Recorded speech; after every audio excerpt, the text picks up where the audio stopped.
Zola, thank you so much. It's so great that you were able to join us this morning. I read an interview that you did quite recently in the middle of this lockdown, and you said that when President Cyril Ramaphosa announced that lockdown and what people need to start doing to ensure that we stay healthy and safe, you and other lupus survivors just said, well, welcome to our world. Tell us very quickly, for those who perhaps have not heard about lupus, what is life like living with this diagnosis? Right. In a soundbite, lupus is an autoimmune disease. So what that means is that you have a very dysfunctional immune system. Everybody has white blood cells that protect them and fight off any infection. What lupus does, it recognizes the healthy tissues and the healthy cells that you have and starts attacking it. So whether or not you actually are healthy, it starts to attack the kidneys, it starts to attack the skin. So, you know, an example is I had a rash on my face, typically just shingles, and that should have just been what it was, shingles, just a rash on the face.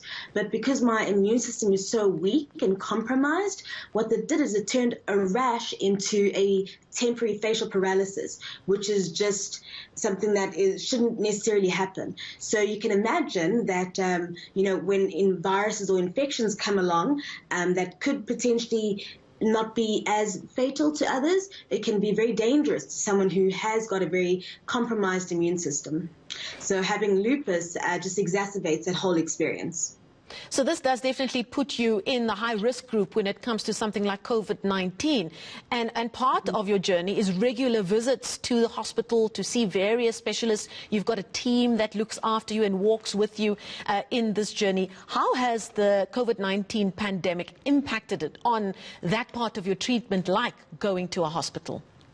Right. So typically whenever I have to go into a hospital, I am normally put into an isolation ward, as I said, because the immune system is so weak and so compromised.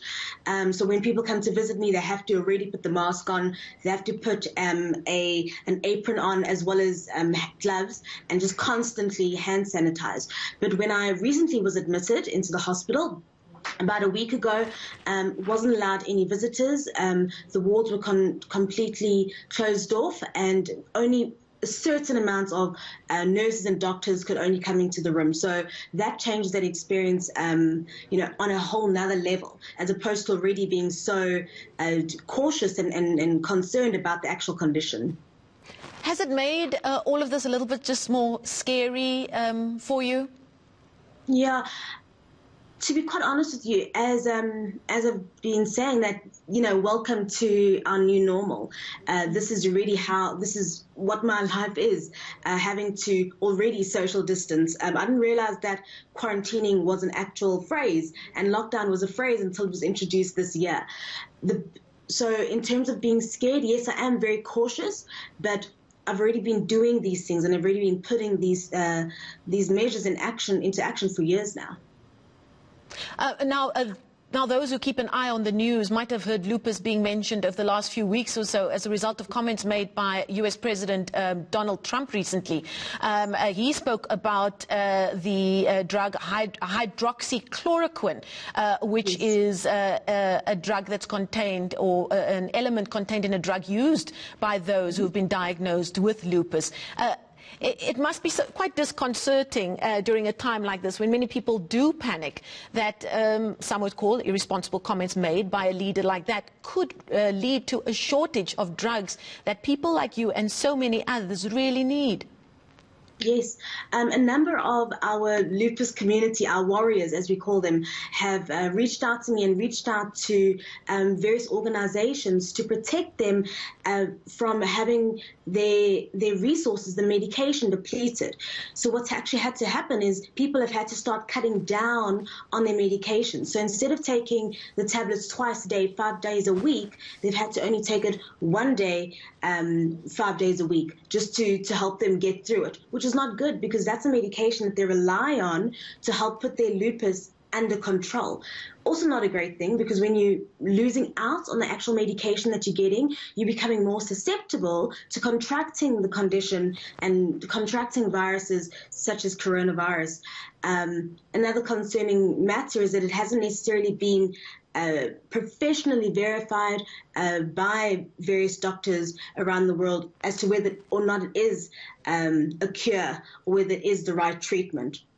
So not too professional. Now, just before I let you go, we talk about the new norm for so many of us who haven't really had to pay that much attention to our environment and how many times we wash our hands. For somebody who's been living with these constraints for a while now already, have you got advice for those South Africans or those watching just about how to approach this new way of living?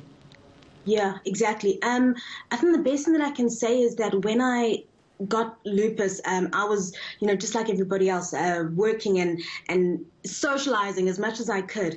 And when I realized that I got this, it was like mourning a loss, right? And not necessarily the loss of a loved one, but the loss of your old life, the loss of socializing, the loss of being able to do whatever you want because you didn't have any fear about your condition. So if you can try to learn to accept that, and that's how you can try to redefine your new normal, by just accepting it and thinking about what would happen if I got coronavirus, what would happen if my family, my mother, my grandmother, my sisters contracted it, what can I do so that I avoid getting that condition and that virus.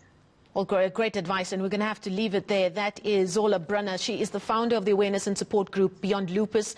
She's on various social media platforms where she does amazing work getting people to talk about their journey with lupus. And of course, they find themselves now in a high-risk group pertaining to the COVID-19 pandemic, and really just a sobering take on so many of these things that we take for granted at times like this, and yet we can all just approach the COVID-19 pandemic in the right way by doing the right thing.